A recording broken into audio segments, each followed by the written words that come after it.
Gadis ini sangat tidak beruntung. Pertama kali dia naik kapal. Kapal itu terbakar parah. Dia melompat ke laut untuk bertahan hidup. Sulit baginya untuk berenang ke pantai. Dia mengetahui bahwa itu adalah pulau tak berpenghuni. Tidak ada orang di sekitarnya. Yang lebih buruk adalah, dia adalah satu-satunya yang bisa bertahan. Ada seorang pria aneh. Seorang pria dan seorang wanita di pulau ini. Apa yang akan terjadi di antara mereka? Nama wanita itu adalah Ami. Tidak lama sebelum dia pergi ke pantai bersama suaminya, tapi sayangnya dapurnya terbakar. Seluruh kapal benar-benar terbakar. Dia mencoba naik sekoci. Tapi hujan deras dan ombak menyerang secara bersamaan. Dia hanya bisa melayang di sepanjang ombak besar. Kelangsungan hidupnya tergantung pada nasibnya. Untungnya, dia masih memiliki kesempatan untuk hidup. Akhirnya, dia terdampar ke pulau terpencil. Ada pemandu wisata yang masih hidup seperti dia. Untuk bertahan hidup, mereka menangkap ikan dan membangun rumah. Melewati malam pertama mereka di sana, mereka saling bersandar satu sama lain untuk hidup, dan membuat hubungan mereka lebih dekat. Mereka memakai baju yang sama agar tetap hangat. Sampai suatu hari, ketika menangkap ikan, pria itu menemukan seorang pria yang terluka dalam keadaan koma.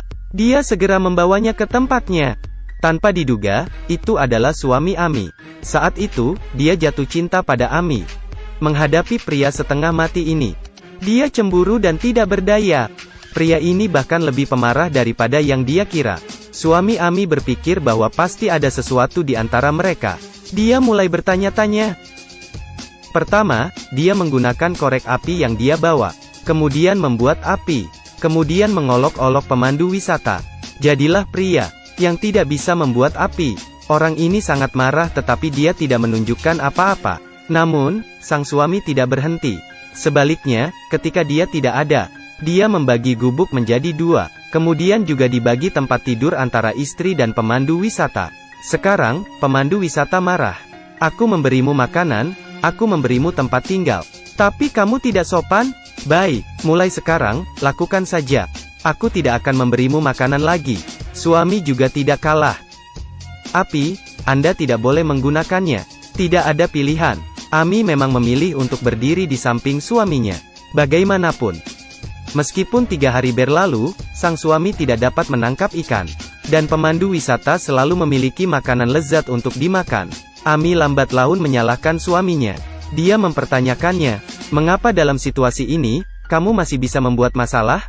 Melihat itu, pemandu wisata itu merasa senang. Suatu hari, sang suami pergi menangkap ikan. Pemandu wisata memanggil Ami keluar, dan memberinya makanan. Ami tidak bisa menolaknya. Tapi dia tidak ingin suaminya terlalu banyak berpikir. Dia hanya mengandalkan suaminya untuk mendapatkan sesuatu untuk dimakan. Tapi kertas tidak bisa membungkus api. Akhirnya sang suami tahu. Dia menjadi marah. Dan berniat mencari pemandu wisata untuk mendapatkannya kembali. Kemudian, dia melihat bahwa pemandu wisata dapat membuat api. Dia pasti menggunakan korek apiku. Dia menjadi sangat marah. Dia menggunakan pasir untuk memadamkan api. Dan bergegas untuk saling bertarung. Ami dengan gugup mencegahnya. Mencoba memisahkan mereka berdua. Tetapi keesokan harinya, saat pemandu wisata sedang tidur, sang suami mencuri kacamatanya. Saat memiliki ini, dia bisa menyelam ke laut, dan menangkap banyak ikan. Tapi anehnya, saat dia kembali, pemandu wisata tidak hanya tidak marah tetapi juga tersenyum samar.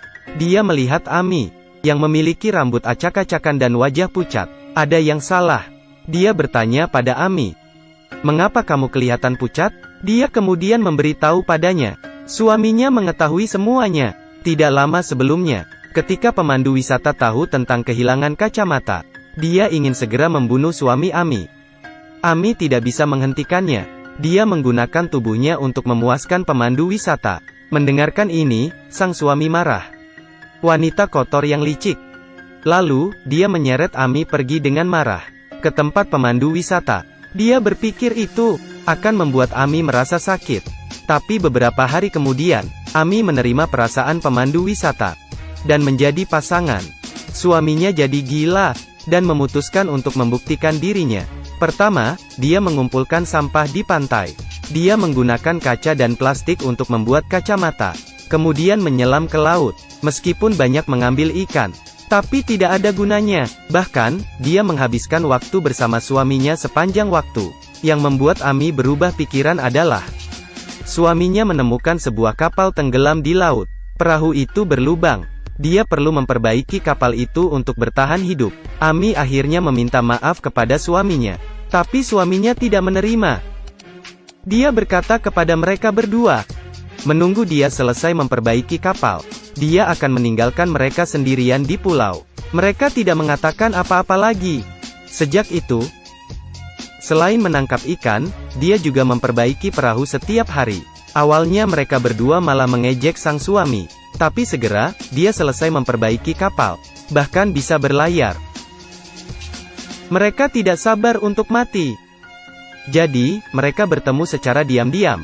Mereka akan mencuri perahu jika ada kesempatan. Dan biarkan bajingan itu tinggal sendirian di pulau itu. Akhirnya pada suatu ketika sang suami pergi menangkap ikan. Kesempatan datang. Mereka dengan cepat naik ke kapal. Setelah menyiapkan beberapa hal, mereka mendorong perahu ke laut. Tapi sekarang, sang suami bangkit dari air. Dia melihat mereka, lalu langsung berenang menuju pantai. Bahwa dua orang berusaha sekuat tenaga untuk mengarungi perahu. Dia berlari secepat yang dia bisa, seperti menangkap penjahat. Pemandu wisata akhirnya berhasil mendorong perahu ke laut, berlayar dengan cepat. Perahu kecil melaju sejauh 10 mil dengan sangat cepat. Suami sangat marah. Kedua orang itu lega. Tapi dia tidak tahu, semuanya ada dalam rencana suami. Tidak lama kemudian, perahu akan tenggelam. Mereka dengan cepat memeriksa bagian bawah kapal. Lubangnya belum diperbaiki. Dalam sekejap mata, air akan membanjiri dan menelan perahu. Mereka harus meninggalkan perahu dan melompat ke dalam air. Di pantai, suami memegang pancing dan menghitung setiap detik.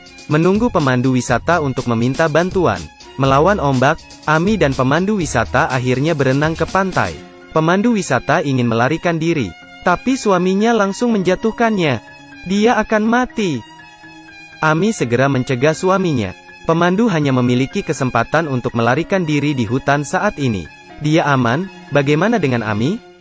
Dia diikat ke pohon oleh suaminya yang gila. Dia menggunakan api dan pisau untuk melecehkannya. Setelah bersembunyi, pemandu diam-diam datang di belakang suami. Penyergapan kejutan. Ami mengambil kesempatan untuk melepas tali dengan mulutnya. Dia menarik kekasihnya berlari ke hutan dan tidak melihat ke belakang. Sekarang, pemandu wisata terluka. Dia berhenti di tepi danau dan mengambil air untuk membantu lukanya. Sekarang, sang suami juga mengejar ke hutan.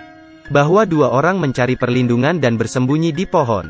Tapi masih ditemukan oleh suaminya berkat noda darah. Dia mengayunkan tangannya. Pemandu segera jatuh ke tanah. Dia ditikam tepat di jantungnya dengan tongkat penangkap ikan dan mati. Di akhir cerita, Ami ditemukan oleh keluarga nelayan. Suaminya sedang menangkap ikan. Ami memutuskan untuk membalas dendam. Dia menggunakan korek api. Diam-diam naik perahu bersama keluarga nelayan itu.